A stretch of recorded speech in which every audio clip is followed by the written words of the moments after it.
વડોદરાના ડભોઈ તાલુકાના સિદ્ધપુર ગામે 3 થી 5 વર્ષના 2 બાળકોના વધુ ડોઝમાં દવા આપતા તેઓ ગંભીર હાલતમાં પહોંચી ગયા હતા। ભોજન પછી કફ સિરપ ચમચી ભરીને આપતા બંને બાળકો અનકોન્શિયસ થવા સાથે તીવ્ર ખેંચ આવવાના લક્ષણો જોવા મળ્યા હતા। માહિતી મુજબ BHMS ડિગ્રી ધરાવતા ડોક્ટરે લખેલી દવા પરંતુ માતા પિતાએ વધુ માત્રામાં આપી હતી।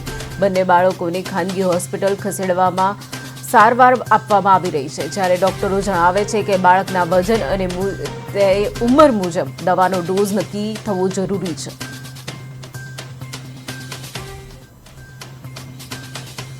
આજ રોજ તારીખ 11/10/2025ના રોજ બે બાળકો જે ઇમરજન્સી વિભાગમાં આવેલા જે અનકોન્શિયસ પ્લસ એક બાળકને ખેંચ પણ આવેલી હતી અને હિસ્ટ્રી લેતા એવું જાણવા મળ્યું કે બંને બાળકોને કફ સિરપ આપેલી હતી, જે નાના બાળકોમાં આપી ગાઈડલાઇનમાં વિરુદ્ધ છે, અપાય નહીં, પણ તો બી એમને આપેલી હતી। એના કારણે આ થઈ શક્યું હોય એવું પહેલાં પ્રાથમિક તપાસમાં એવું દેખાઈ રહ્યું હતું।